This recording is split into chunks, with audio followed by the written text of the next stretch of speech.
hosted by Hauswarm, and the evening will be in two parts.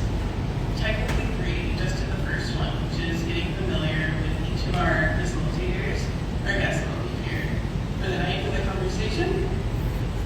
Next, we'll have a living room style conversation led by founder of Cowrie Archivists.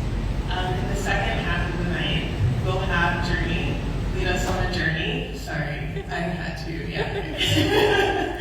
through real-time preservation. Some of you have already started that process, going through the ephemera, putting things together.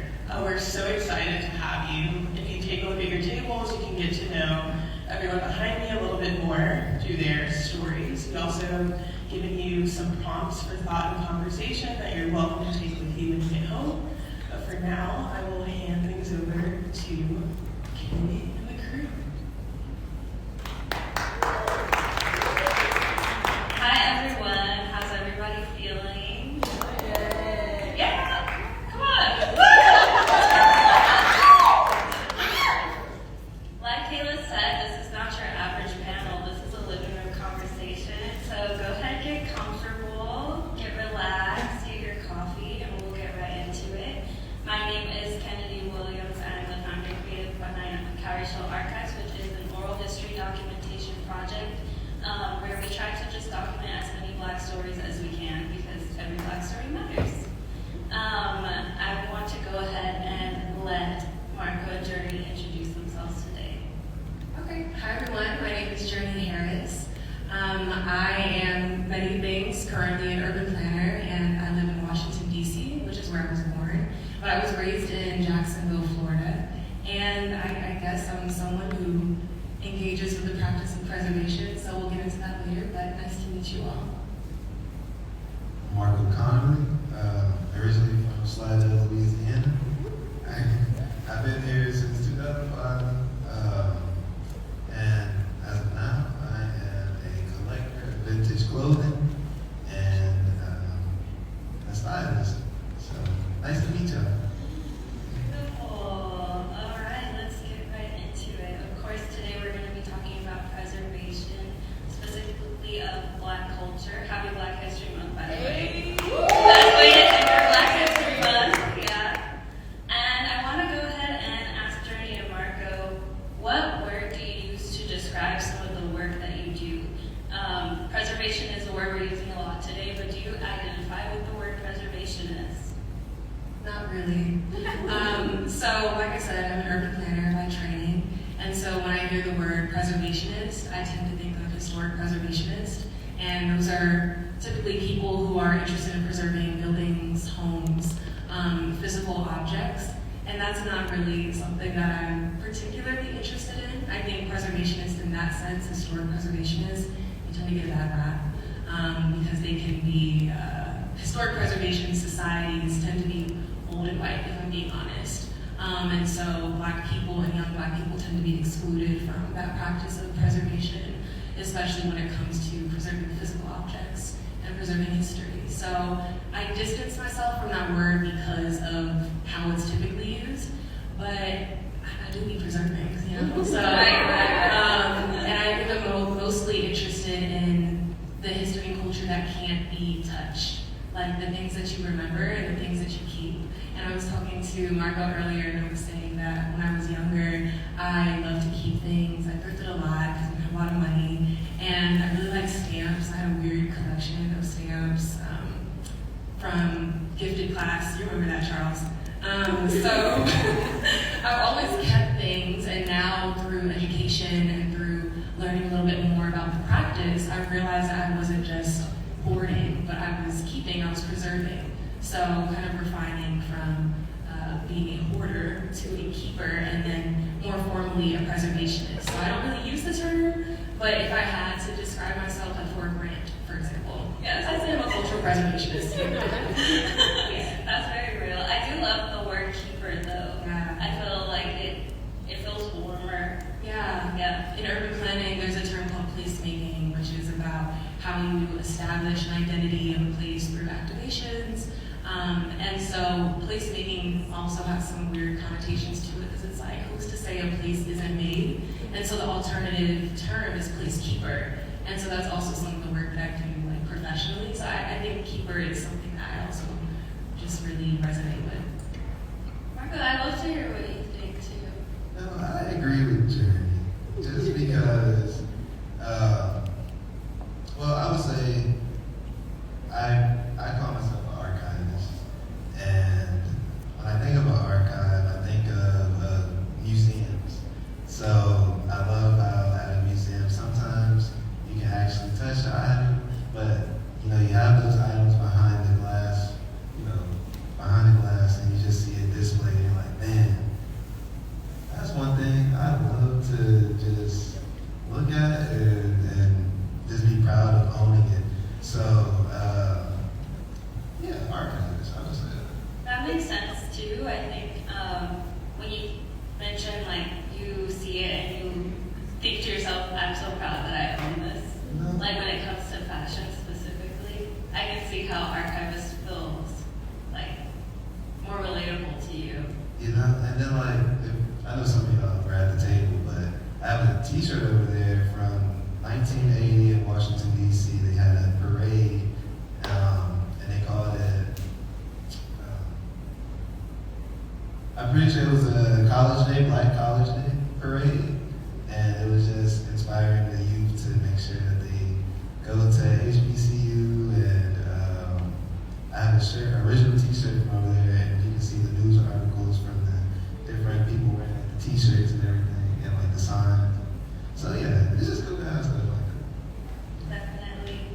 And when you talk about that t-shirt, you also kind of mentioned the fact that there's a story behind it.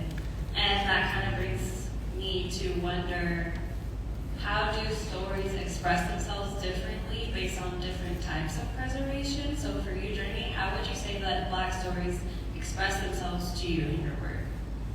Yeah, so most recently I graduated from grad school, right? And I did a thesis about a neighborhood called La Villa, and I think that was like the anchoring Black story that shows up in the work that I do now.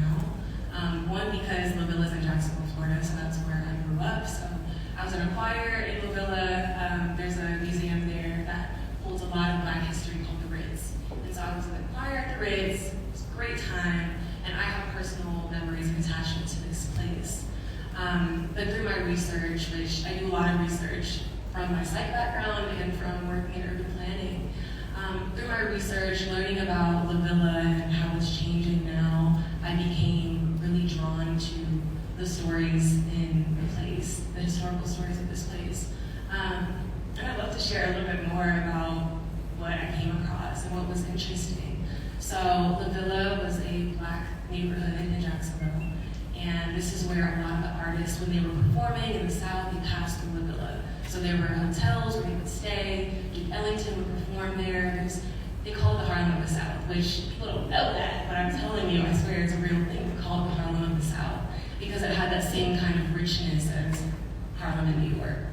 And so in my research, I just learned that there's a lot of pride in the place, which I think pride is something that comes up a lot when you're talking about Black stories. Like we have a lot of pride in our memory and in our culture.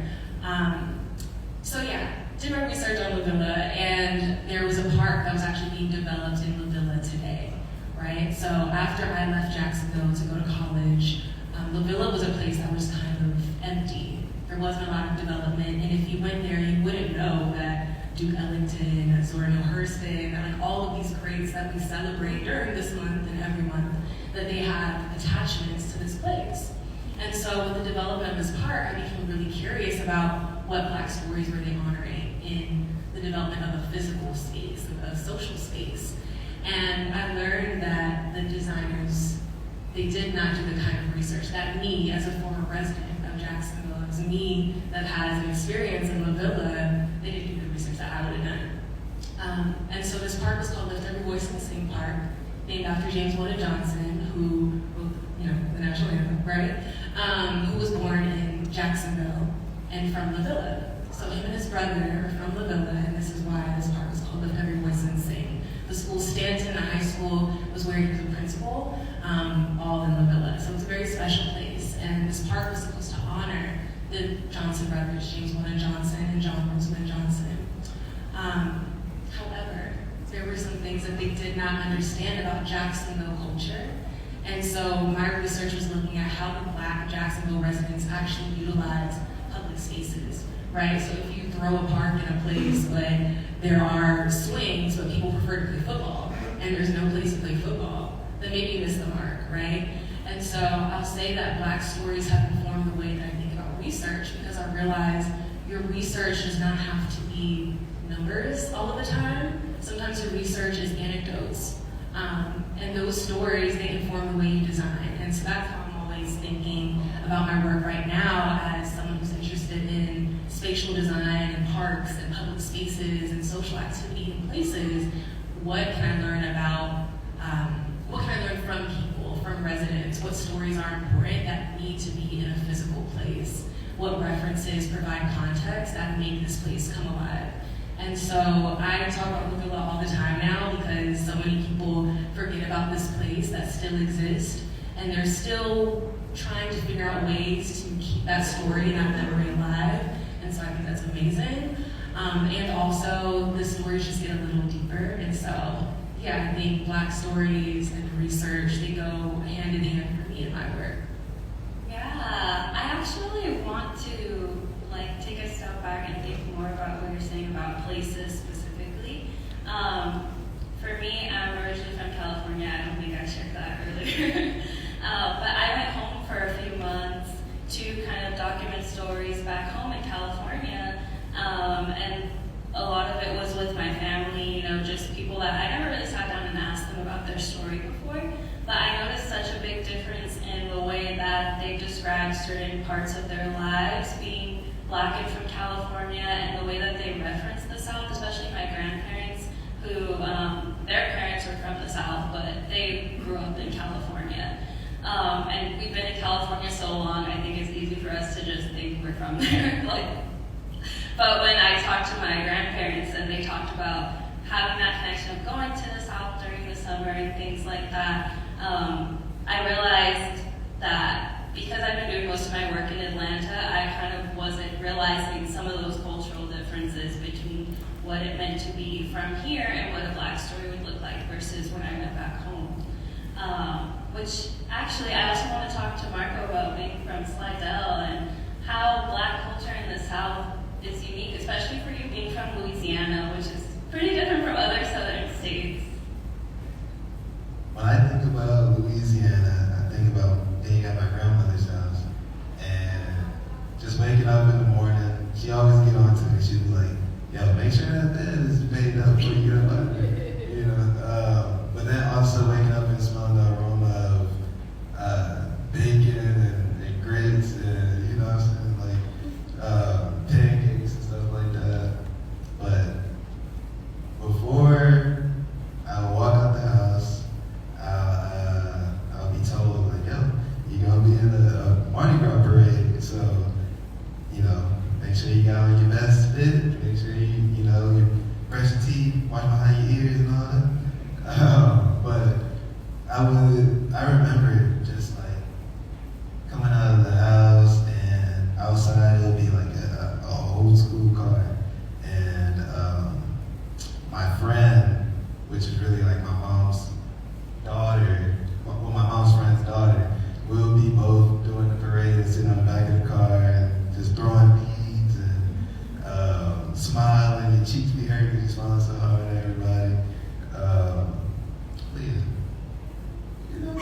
I miss those days, and I was just talking to someone about I haven't been to Mardi Gras in a minute, and another thing that's on my bucket list is going to the Zulu Ball. And if y'all know what the Zulu Ball, you dress up, and it's a big celebration. Everybody got their mask and everything, and that's on my bucket list. So I'll be taking pictures. Y'all stay tuned. Yeah, I think that's so. I love how when both of you tell your stories about where you're from, and especially you talking about the research that you did and how personal it felt because you were from there, I feel like you can really feel how deeply rooted you both are in your culture, those memories, When you talked about the bacon and the grits, I can smell it. And let me ask you a question. Do y'all put sugar in your grits? Shout out y'all, because I don't know who out there doing that. Like butter, salt, and pepper. Thank you. I just had to make sure we was on the same page. I was checking you out. Safe space. Yeah, those are really good stories. Did you have pictures from Mardi Gras? No, they're on my phone. I believe I have one. Okay. I remember this one specific one. I don't know what my mom did with it, but it was me and the little girl. We were on the back of the car, and we were just like, hey, y'all. But I had one on my phone, and it was me and my cousin. We had like little Mardi Gras beads, and we were on like a little train, I guess, that they built for us to be on. Go down the street, and we're just like, one thing back then, like, we'd throw the deuce and that would be us in the picture. So yeah, I'll try to find that. Please do, but you also said you don't know if your mom has it, right? Is that what you said? There's two different pictures. Okay. Yeah, that first one, it was me and the little girl. Okay. And then that's the one that she has. But on my phone, I have them with the beads and everything. Okay. I mentioned that because I've been thinking a lot about the documents that my mom has and what I have. Like, my mom had my birth certificate for a really long time, and then I was like, Mom, I'm an adult, I need my own birth certificate, so I gave it over. But thinking about like who holds the memories, right? And as we age, it kind of becomes our responsibility to hold on to these things, make new memories, capture new memories. So, I wanted to ask you both, what responsibility comes with the practice of preservation, and how you decide what's worth keeping? I think, let me start with the word worth, right? Like, what's worth keeping? I don't really like the word worth necessarily when it comes to deciding what should be preserved, because of course we're all going to have a different idea of what's worthy. And I think that when you think about responsibility, or for me personally, when I think about the responsibility of capturing, let's say, oral histories, I don't think I get to decide the worth of anything. I think it's up to the person who's speaking to me. What do you want to share? If I ask them if there was a time capsule of you that someone found in 30 years and they were like, this is what people thought in 2025, what would you want to share? What would you want them to know? What do you consider as Black history? Which is also why I think a lot of times when I tell people I do oral history documentation, they immediately say, oh, you should talk to my grandma. And I love talking to grandmas. They give me like 2 hours of conversation. But I also think it's important to talk to young people, to talk to different kinds of Black people from different places, people who, I think also sometimes when it comes to worth and what's worth preserving, we'll tend to go towards, oh, this person has accomplished this, so I'm going to interview them, versus just your average person, just someone on the street who might be interested. If you have a good conversation with them, what's to say that that's not worth something? So I feel like my responsibility is just to be there to capture, and what I capture is up to whoever wants to be captured. Like that. But dealing with clothing, I feel like it's my responsibility to make sure that it's still wearable and clean for me to pass down to folks or sell to folks. And Why my great-grandma passed away when I was so young, like I realized why we lost so many people and why I don't know so many things. And I think that's kind of when I had a reality check, because it's different when you just talk to a stranger and you're like, okay, that's your boundary, you don't have to share. But for your family to sit there and explain to you why they don't want to speak, and like to see the pain that she's still going through, yeah, I realized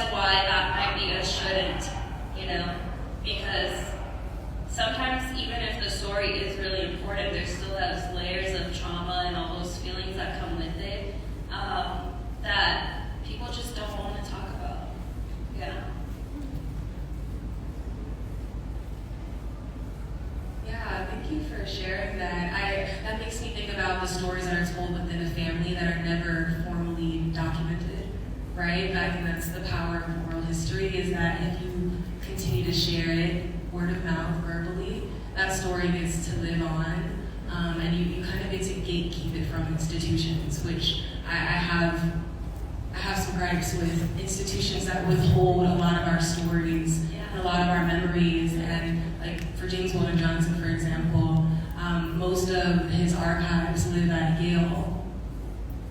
It's from Jacksonville, Florida, you know?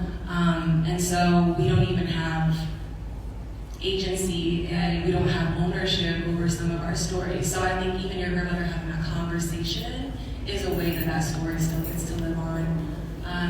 As far as other stories that shouldn't be told, I think all stories should be told. Like, I think that's fine. It's fair. I think all truthful stories should be told. Some stories are tall tales. And even those get told, right? And I also think that's okay. I think with that comes discernment and unpacking, like, what part of this is true and what part is not true. I have a theory that one of our beloved figures in history was a little bit of a liar. I'm not going to say who, we can talk about that later. But I think there were some tall tales that were told and that we learn in school sometimes. But thinking about stories that shouldn't be told, the Ku Klux Klan, they have stories. Like, we don't want to hear them, but they have stories, right? And I think there's certain stories that people should be protected from. And when you're going into the archives, like digital collections and even, you know, physical collections, there's usually some kind of warning that you might come across sensitive information. That doesn't mean that the story is invalid. It just means that it probably has some instance of harm and violence in it. And so those stories are so important because we need to know that these things happen, even if it is painful. So I think engaging with difficult stories is a different thing, but I do think all stories should be told.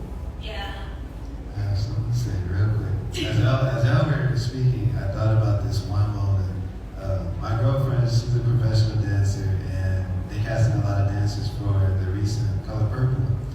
And it was me, her mom, her stepdad, and her grandmother. We all went to go see the movie. And I remember after the movie, you know, The Color Purple is a very emotional and graphic movie. So at the end of the movie, I just remember, shout out Mimi. I remember her just being so emotional. Like, her grandmother was just like, man, a lot of this stuff happened, and like, you know, it was heartbreaking because, you know, she was just like, man, like, it just brought back a lot of memories, and I'm like, yo, get me up out of here, you know. But yeah, I just thought about that. Yeah. I feel like I kind of lost track of what I was going to say because now I'm like getting emotional.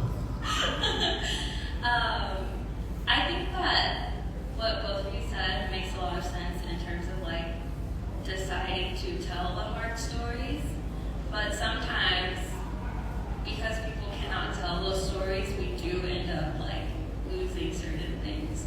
And it's not even necessarily that they should push themselves through it to tell us if they don't want to, but I guess, do you ever think about the fact that like there are probably so many things we don't know because it was just too hard to tell, you know? Yeah, I'm also really nosy, and I that's why I love that I get to do research in like any part of my life, because I just really love finding answers. And you can't push a person to give you a story. That's not what I'm saying. But I've been having difficult conversations with my mom's side of the family, and there is a lot of things that they don't want to share, especially around coming to America from Jamaica. My mom's side is from Jamaica. And so, yeah, it's been very interesting being in a space where they're comfortable enough to share certain things that are really sensitive. And a lot of it is just listening, like making sure they feel comfortable and know that like this matters to me, like how you dealt with this matters to me because I'm gonna have to deal with this in some degree. And so I think my elders and like my family members, they've given me insight in how to approach those conversations, because it can be really you get a story from someone, but that doesn't always work. Like sometimes you just need a conversation. And sometimes people just need to know that like, okay, I don't have to carry this burden on my own. This might be good to be. But like sometimes it feels like a burden, right? To carry these stories that are really difficult when you're talking about migration, immigration, discrimination, all of the things. So yeah, I don't know. I think having safe places for those conversations does allow some of those things to come out, and I try to encourage it as much as possible, because I'm like, I can't have you leave this earth without me knowing like more about me and more about our family history. And I think that's very particular with or specific to family history. Yeah. I would say you definitely have to continue passing life lessons and like connecting with your family, because nowadays like it's just social media, and I feel like everyone is just, I'm not gonna have a physical copy of this, but I'm just gonna post it on social media. I'd be so jealous of you, Journey, over there, because I'd be like, yo, you got these pictures, you got, and it's something that I want to pick back up, so you inspired me a lot, by the way. Just because Hurricane Katrina happened, and like I lost a lot of, things and personal belongings. So, yeah, I really forgot the question too. Can you ask the question again? What was the question? I think it was about what we don't get to hear, like stories we don't get to hear. Oh yeah. So like back to the whole losing a lot of belongings. Like it's still nice to hear about those, but to have something that's tangible and you can just look at it and hear stories while holding it, it's something that a lot of people feel. It's something that's underrated. Yeah, I think also to Journey's point about holding space for people to tell stories, I think that I'm realizing now that my trip back home was like so layered. But I talked to my uncle, and he was so surprised that I wanted to interview him. And he was like, I don't have anything to say. And I was like, yeah, you probably do. Like, you have a life, right? And he ended up sharing so many stories that were hard for him, from his grandparents, his parents, and himself. And at the end of it, it was kind of like, he told me thank you, because he was like, I didn't realize I had anything to share. But once we started getting into it, it was kind of like, almost like a therapy session, because he was just like going, and he was like, well, your grandparents were this, and then my parents, and then actually that connected to me. And also during our conversation, he also was like, now that I'm older, I can also connect into what was going on at that time. And so he realized like, oh wow, like I really lived through these historical events and like these family moments. And even though it was so hard for him, it was worth it for him to get through that conversation. So, yeah. Honestly, I feel like that brings us to kind of question what emotions come up for us, like as the people who are doing that documentation. When you're going through these difficult things, or when you're holding that space for these stories, is it hard for you? Like, what comes up for you? So Marco, like you mentioned, I have a lot of photo albums. My mom, she's taken a lot of pictures of me as a kid, and some of them are back there, and it's really fun to look through. Actually, I don't have difficult emotions when it comes to revisiting things that I've preserved. I find it really helpful and cathartic because I spend a lot of time online, and I think sometimes I think that, yeah, my memories today are archived on Instagram. Like, they're safe there, and they're not. They're not safe there at all. They're only safe within my hands, like when I can hold them. And so I want to get more into the practice of printing out my photos, because I have a lot of printed photos from when I was younger, but there's a gap from when I was, let's say, 10 to 20, And so I want my children to be able to see me as a teenager, which too late, there's no going back. But I want them to at least see me now as a young adult. And so I'm starting to value printing things out so that I can have that revisiting. I think it's really important to revisit what's in your personal archive. And I actually have a photo here of my uncle and I when I was probably like 2 years old. I was very tall, so I can't really tell what age, but I think I was 2. And this was my first trip to Canada, which is where he lived. And he passed away recently, and so my first instinct was to visit my photos.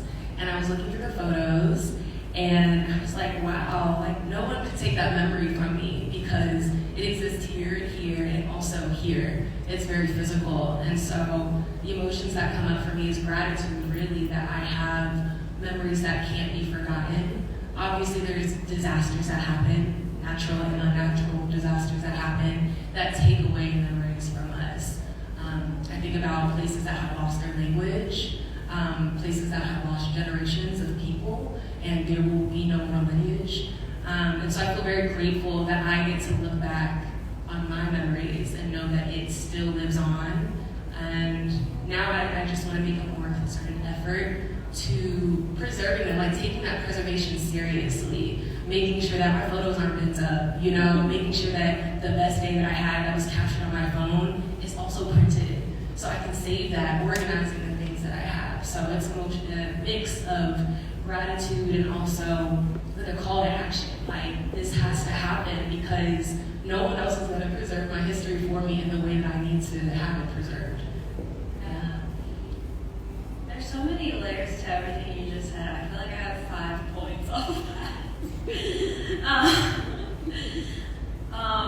Yeah, I feel like you said something that Marco also touched on about like thinking that social media is a safe place to like save things, but it's really not. Like, I mean, I have to like, how do I say this?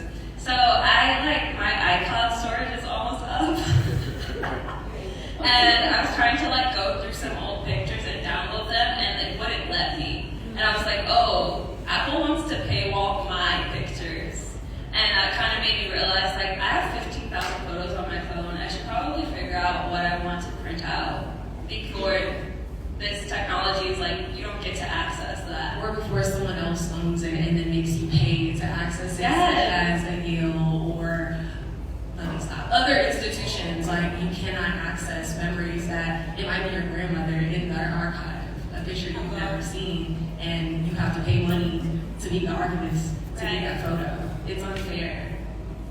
You have to be really protective. Yeah, I feel like it does also touch on what you were saying about institutions earlier, and like them having access to things that we can't have access to sometimes, and just how unfair that can be. But yeah, this is bringing up a lot of different things of what was organized and like having seen it rise and fall, and then now we're in a generation where it's kind of like we're trying to figure out what went wrong and what happened, where to go from there. And when you talk about like so many things being burned and lost, it's like it's not just in the physical sense of the Black Panther Party sweatshirts, like that is horrible that we lost it, but we also lost a lot of things in terms of activism. And yeah, I don't know, something about like being from Northern California and like having so much family in the Bay Area, and I can talk to people who were there when the Black Panther Party happened, who were there when things got bad, and people who live there now who are dealing with still the ramifications of that so many years later. It's just so much culture, history, and knowledge is destroyed. Like, yeah. Well, I don't want to go on too much about the emotional part. I feel like we could all say a lot of things about it. I do kind of want to think a little bit more about what we were saying in terms of physically keeping things. And so with Journey's example of physically keeping photos and trying to get those things from being on our phone to actually being in our hands, I want to go ahead and let her talk a little bit about the activity that she's going to be doing. Okay, so I was able to talk to some of you all about this activity on that back table. It's called the Touch and Take Table inside. So when I did my thesis project last year, it was about the villa, like I mentioned, and I use scrapbooking as a method of engaging with archives as an archival research form, and it was really fascinating because scrapbooking is like typically very gendered. You think of women scrapbooking, and it just has a look to it, right? It's got a reputation around it. But I found it was really informative to go through the process of cutting images and being selective about what does this image mean, why is it resonating with me, what does it have to do with the other image I'm putting next to it. And so we're going to engage with a scrapbooking activity very similar to the one that I did. I've got a collection of images back there sourced from the Atlanta History Center archives, the Library of Congress with their archives, such as the Hip Hop Archives, the City of Savannah, their archives. So there's several archives that I sourced these from, and I just want you guys to put together a scrapbook page. And we're going to be taking Polaroid pictures, so we'll have a picture of you from today that can also go on the scrapbook page, with the backdrop being this historical context of Atlanta and Georgia and Black history. So we're kind of layering the past with the present with this activity. So there's some cutting, there's some pasting, we've got glue, we've got scissors, and it should be very fun. And I think some of you also brought ephemera that you wanted to share. So if you feel comfortable also creating a page around the ephemera that you brought, then please feel free to do that. If you'd like to just share the ephemera with your neighbor and talk about what you brought, if it's precious, I think that's also great too. Oh, well, thank you so much, everyone, for... question? Yeah. Yeah, can we do a couple audience questions?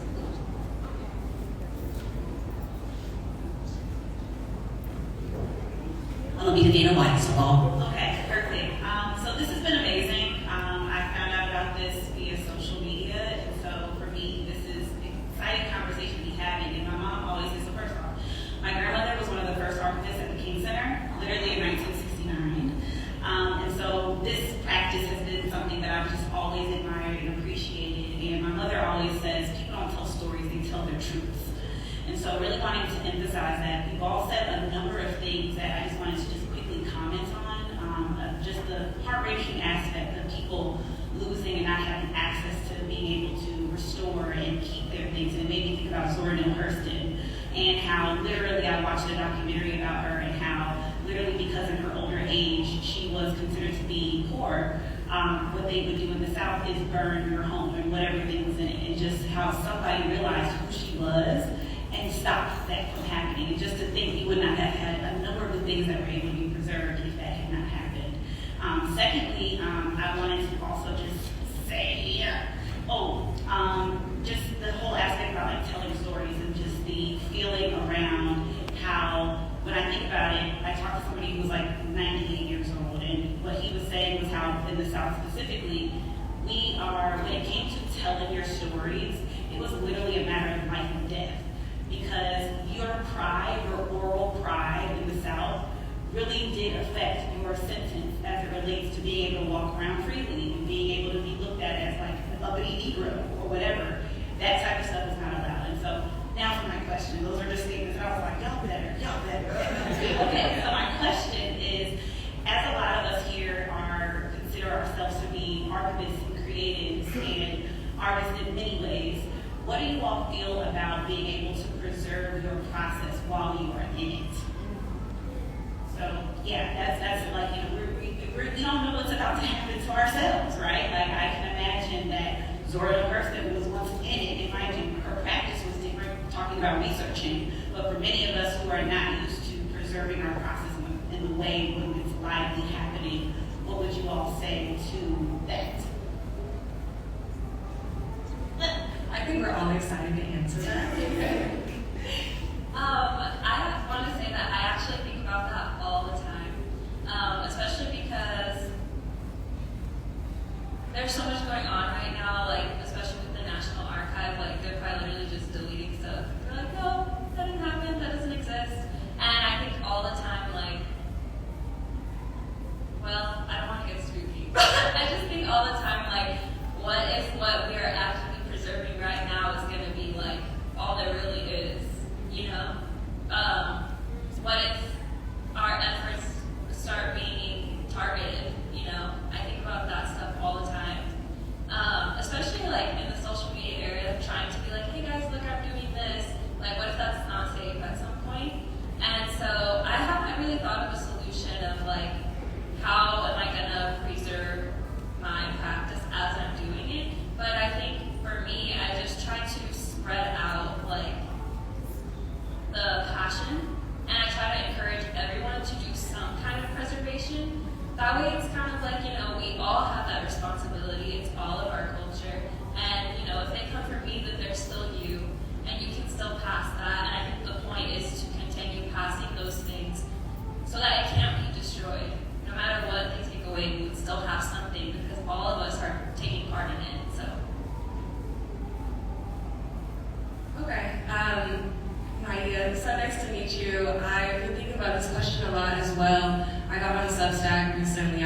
with it. And it feels really nice because it's like a social media where there isn't a lot of pressure to be seen in a particular way.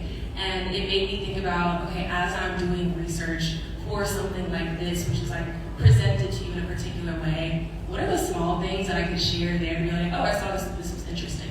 And I think it's really tempting to try to package everything that we're preserving in a way that's super presentable, when in actuality you get other people excited about the process or about the practice when you share your process. So there's a photo back there from the 1990 Earth Day celebration in Atlanta, and there's these cute little kids in choir robes that they sung. I was like, this is a beautiful picture. I would have put it on Substack and put the link in it. And even though it's gonna belong on social media again, it was just a small way to put a reference out there for somebody else to engage with, even though it wasn't like, I'm telling this whole historic presentation about this Earth Day. You know what I mean? So I think I'm learning how to be okay with the small moments of research and then writing that down, sharing that with people. I think there's a lot of power in being transparent about your process. Like, I'm struggling to find a sweatshirt, or original Black Panther Party sweatshirt. Like, I think that's a part of the process too, and talking about it with people and being in community with people who are excited about this work. I think that's one way to share the process. I'm not gonna lie, I struggle with this because I'm such an in the moment type of person, and I just love to inspire and just continue to work towards what I believe. So it's hard for me to get like behind the camera and be like, okay, look, are we doing this today, or this is how I do this, because I just like to lock in and be focused. But just this year, me and Kennedy became friends, and she's the one that's actually getting me out there to start preserving more of what I do, and like posting and taking videos.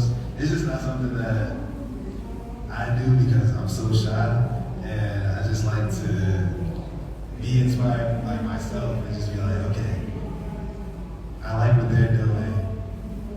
Let me see how I can flip it and make it my way, and not necessarily make it better, but upgrade it in a way, yeah. So shout out to y'all. Thanks for inspiring me. I also want to call out, is Tiara here? Yeah, I'm sorry. I want to call out Tiara really quickly because she's a really talented graphic designer that I just met today. And stop, don't look like that. It's okay. It's fine.